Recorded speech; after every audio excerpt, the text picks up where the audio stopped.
Friends, beans tomato curry అండి. ఇలా గ్రేవీగా చేసుకుంటే చాలా బాగుంటుంది. చపాతీల్లోకి, పూరీలోకి, భోజనంలోకి అన్నిటికీ చాలా బాగుంటుంది. చాలా సింపుల్గా త్వరగా చేసుకోవచ్చు. ఇలా గ్రేవీతో చేసుకుంటే చాలా చాలా బాగుంటుంది. దీన్ని ఎలా చేయాలో ఇప్పుడు నేను చూపిస్తాను చూడండి. చాలా త్వరగా కూడా అయిపోతుందండి. ఇది నిమిషాల్లోనే చేసేసుకోవచ్చు. ఇప్పుడు దీనికి కళాయి తీసుకుని వేడెక్కిన తర్వాత 2 టేబుల్ స్పూన్ల ఆయిల్ వేసుకోవాలి. ఆయిల్ వేడెక్కగానే అన్నీ కలిపి పెట్టుకున్న పోపు గింజలండి, పప్పులు, ఆవాలు, జీలకర్ర అన్నీ కలిపిన పోపు గింజలు వేసుకొని అవి ఫ్రై అవ్వగానే ఒక 2, 3 ఎండుమిర్చి తీసుకొని ముక్కలుగా కట్ చేసుకొని వేసుకోవాలి. అవి ఫ్రై అవ్వగానే కరివేపాకు వేసుకోవాలి. ఇది ఇలా చిటపటలాడుతూ ఉండగా పచ్చిమిర్చి వేసేసుకొని అలా కలిపేసేయాలి. ఇప్పుడు ఒక ఉల్లిపాయ అండి, సన్నగా తరిగి పెట్టిన ఒక ఉల్లిపాయను వేసి ఇలా కలిపేసుకోవాలి. ఇది బ్రౌన్ కలర్ వచ్చే వరకు ఇలా ఏగనివ్వాలండి. ఇలా ఆయిల్ సపరేట్ అవుతుంది కదా, అలా ఏగనిచ్చి ఇప్పుడు బీన్స్ అండి, నేను 1/2 కేజీ బీన్స్ని ఇలా సన్నగా ముక్కలుగా కట్ చేసుకున్నాను. మీరు పొడవుగా కట్ చేసుకున్నా ఓకే, అలా కూడా బాగానే ఉంటుంది. ఇలా ఆయిల్ అదంతా దీనికి పట్టేలాగా కలిపేసుకోవాలి. 1-2 మినిట్స్ ఇలా కలపాలి. ఇప్పుడు మూత పెట్టేసి ఒక 2 మినిట్స్ ఫ్రై అవనివ్వాలి. 2 మినిట్స్ తర్వాత మూత తీసి ఇలా ఒకసారి కలిపి పెట్టాలి. ఇదంతా లో ఫ్లేమ్లో పెట్టుకొని చేసుకోవాలండి. హైలో పెడితే మాడిపోతుంది కానీ అస్సలు బాగుండదు. ఇప్పుడు మళ్ళీ 2 మినిట్స్ తర్వాత మళ్ళీ మూత తీసి ఇలా చూసారా, ఫ్రై అయింది. ఆయిల్ ఒక సపరేట్ అవుతుంది. ఇప్పుడు ఇందులో 1 టీ స్పూన్ పసుపు వేసుకోవాలి.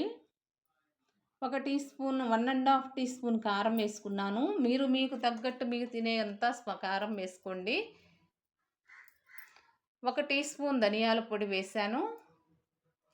1/2 teaspoon garam masala, 1 teaspoon ఉప్పు, సాల్ట్ మీకు తగ్గంత మీరు తీసుకోండి.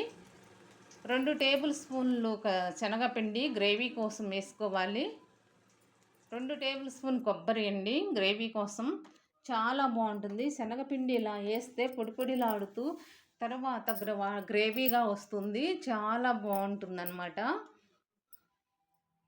ఇలా ఫ్రై అవనిచ్చి ఒక 2 మినిట్స్ ఇలా మసాలా అంతా పట్టేలా ఫ్రై అవనిద్దాం. ఇప్పుడు చూడండి, ఇప్పుడు మళ్ళీ ఒకసారి ఇలా కలిపేసుకోవాలి.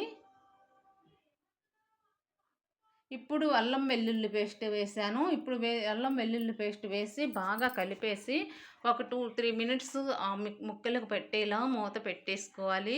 ఇందాకే అల్లం వెల్లుల్లి పేస్ట్ వేస్తే అడుగు అంటుతుంది కదా, అందుకని ఇప్పుడు వేసాను. ఇప్పుడు టమాటాలు కూడా వేసేసుకుంటున్నాను. వేసి ఇలా కలిపేసి ఒక 2 టమాటాలండి వేసి ఇలా కలిపేసి మూత పెట్టేయాలి.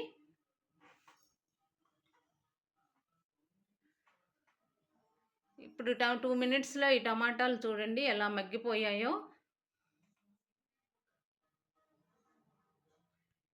ఇప్పుడు గ్రేవీ కోసం వాటర్ పోసుకుంటున్నానండి. నాకు ఇంత గ్రేవీ కావాలి, నేను ఇంత వాటర్ పోసుకున్నాను. మీకు ఇంకా ఎక్కువ కావాలంటే ఇంకొంచెం ఎక్కువ పోసేసుకోండి. అవి వాటర్ ఒక 1/2 లీటర్ వాటర్ పోసాను. ఆ 1/2 లీటర్ వాటర్లో ఇవి కొంచెం 2-3 మినిట్స్ మూత పెట్టేసి ఉడకనిద్దామండి. ఇప్పుడు ఒక్కసారి ఉప్పు చెక్ చేసుకుందాం. ఉప్పు కొంచెం నాకు తక్కువైందండి, మీకు సరిపోతే ఏం లేదు, సరిపోతే వేసుకోవాలి. ఇప్పుడు నేను కొంచెం ఒక 1/2 టీ స్పూన్ ఉప్పు వేసాను. ఇలా కలిపేసి ఇప్పుడు మూత పెట్టేద్దాము. ఒక 2 మినిట్స్ తర్వాత మళ్ళీ ఇలా చూడు ఎలా తుక అంటూ ఇలా ఉడుకుతోంది కదా. ఇప్పుడు మసాలా ఇది అంతా పట్టేసింది, చక్కగా ఫ్రై అయిందండి, ఉడికిపోయింది. గ్రేవీ కూడా చాలా బాగుందండి. ఇప్పుడు దీనికి ఇలా కొత్తిమీర చల్లేసుకొని ఇలా కలిపేసుకొని సర్వ్ చేసుకోవటమే, చాలా బాగుంటుంది.